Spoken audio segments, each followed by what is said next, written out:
अस्तित्ववाद केवल एक दार्शनिक विचारधारा नहीं है, बल्कि यह एक अनुभव, प्रवृत्ति, रुझान और दृष्टिकोण है जो मानवता के अस्तित्व को समझने की वैचारिक प्रक्रिया में एक नई दिशा प्रस्तुत करता है। यह विश्लेषणात्मक दर्शन से संबंधित है। यह समस्त अमूर्त चिंतन को अस्वीकार करते हुए तर्क और विज्ञान के सिद्धांतों में अपनी मजबूती को महसूस करता है। अमूर्त विवेकवाद की स्थिति को अस्वीकार करते हैं।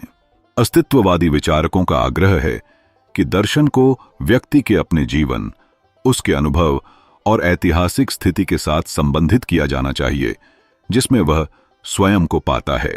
दूसरे शब्दों में, यह ऐसा दर्शन होना चाहिए जिससे जीवन जीने योग्य बनाया जा सके। अस्तित्ववादी विचारक मानते हैं कि दर्शन को व्यक्ति के जीवन के अनुभव, ऐतिहासिक परिप्रेक्ष्य और उसकी व्यक्तिगत पहचान के साथ जोड़ना चाहिए। इसके द्वारा हमें ऐसा मार्गदर्शन मिलता है जिससे जीवन को अर्थपूर्ण और जीने योग्य बनाया जा सके। इस विचारधारा के कई स्वरूप हैं, जिनमें प्राचीन दार्शनिकों से लेकर आधुनिक विचारकों तक का समावेश है। अस्तित्ववाद सरलतापूर्वक परिभाषित किए जाने योग्य विचारधारा नहीं है। इसके अनेक स्वरूप है। सुकरात, ऑगस्टीन और पास्कल में इसके 20 विचारों को ढूंढने की कोशिश की गई है। सुकरात, ऑगस्टीन और पास्कल ने भी अस्तित्ववाद के कुछ तत्वों को अपने विचारों में शामिल किया था, लेकिन यह नीत्शे थे जिन्होंने इस विचारधारा को एक नई पहचान दी जब उन्होंने एकाकी मानव की स्थिति की चर्चा की, जो अपने मूल्यों को किसी बाहरी स्रोत से ग्रहण करने में असमर्थ है। द्वितीय विश्व युद्ध के बाद John Paul Sartre, Heidegger, Karl Jaspers, Gabriel Marcel और अल्बर्ट कामू जैसे विचारकों ने अस्तित्ववाद की गहराई में प्रवेश किया और मानवता के अस्तित्व के अर्थ को समझने का प्रयास किया। अस्तित्ववादी विचारकों के बीच भिन्नताएं होने के बावजूद वे सभी वैयक्तिक मानव अस्तित्व को प्राथमिकता देते हैं। वे किसी भी धार्मिक या ऐतिहासिक दृष्टिकोण को अपने मूल स्रोत के रूप में मान्यता नहीं देते।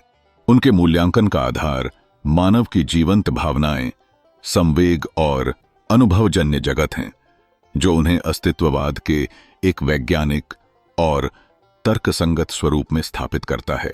यह दार्शनिक दृष्टि एडलमंड हुर्सल की घटना, क्रिया विज्ञान और कीरकेगार्ड के विचारों से भी प्रभावित है, जहां तात्कालिक अनुभव को प्राथमिकता दी जाती है। अस्तित्ववादी विचारकों में कई बातों में भिन्नता पाई जाती है, तथापि उन सब में एक ही समान तत्व यह है कि वे सभी वैयक्तिक मानवीय अस्तित्व पर, वैयक्तिक मानवीय चेतना पर बल देते हैं।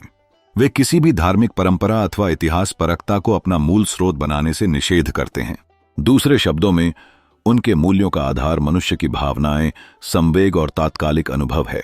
इस दृष्टि से अस्तित्ववाद वैज्ञानिक बुद्धिवाद, निर्वैयक्तिकीकरण तथा सर्वाधिकारवादी तानाशाही व्यवस्था आदि के विरुद्ध है।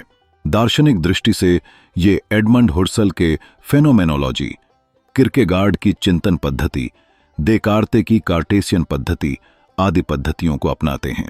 फेनोमेनोलॉजी का मुख्य स्रोत तात्कालिक अनुभव या अस्तित्व की चेतना का विश्लेषण है, जिसके अध्ययन से अन्य तत्व उभर कर सामने आते हैं।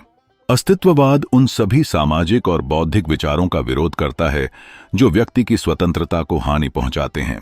यह हमें अपनी आंतरिक मानवीय समस्याओं की ओर इंगित करता है, जो व्यक्ति की व्यक्तिगत कुंठा, जुगुप्सा, अकेलेपन, स्ट्रेस और पीड़ा के परिणाम स्वरूप उत्पन्न होती हैं। अस्तित्ववादी विचार हमें एक ऐसे व्यक्ति की छवि प्रदान करते हैं जो अकेला और अर्थहीनता के शून्य में खड़ा है। यह दर्शन हमें यह सोचने पर मजबूर करता है कि कैसे हताशा की कुंठा शक्ति की इच्छा को जन्म देती है और तानाशाही व्यवस्था की छांव में हमारी स्वतंत्रता का अपहरण किस तरह किया जाता है। हम आज आर्थिक और राजनीतिक मशीन का एक हिस्सा बन चुके हैं, जहां हमारी पहचान धुंधली हो गई है। अस्तित्ववाद अपने सभी रूपों में उन समस्त सामाजिक, बौद्धिक विचारधारा, व्यवहार और शक्तियों का विरोध करता है जो व्यक्ति की स्वतंत्रता को नष्ट करते हैं। वह हमारा ध्यान हमारी आंतरिक व्यक्तिनिष्ठ अस्तित्व परक समस्याओं की ओर आकर्षित करता है। यह मनुष्य की व्यक्तिगत कुंठा, पीड़ा, उसका दुर्भाग्य, उसका त्रासद, उसकी अर्थहीनता और सारहीनता की ओर ध्यान खींचता है। हमारे सामने ऐसे वास्तविक व्यक्ति का चित्र खींचता है जो पूर्ण रूप में अकेला, एकांत में खड़ा, अर्थहीन शून्य में ताक रहा है। यह दर्शन हमें यह स्वीकार करने को विवश करना है कि किस प्रकार हताशा की कुंठा हमें शक्ति की इच्छा या महत्वाकांक्षा को जन्म देती है। किस प्रकार तानाशाही शक्ति सुरक्षा का विश्वास दिलाकर हमारी स्वतंत्रता का अपहरण करती है। तानाशाही व्यवस्था में हम आर्थिक राजनीतिक मशीन के कलपुर्जे मात्र हैं।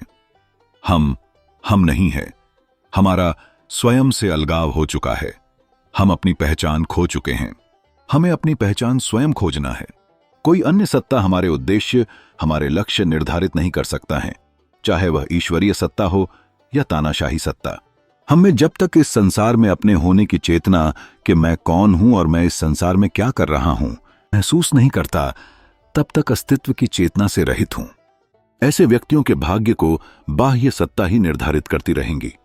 जिस दिन व्यक्ति अपने होने की चेतना महसूस करेगा, तभी उसे अस्तित्व में होना माना जाएगा।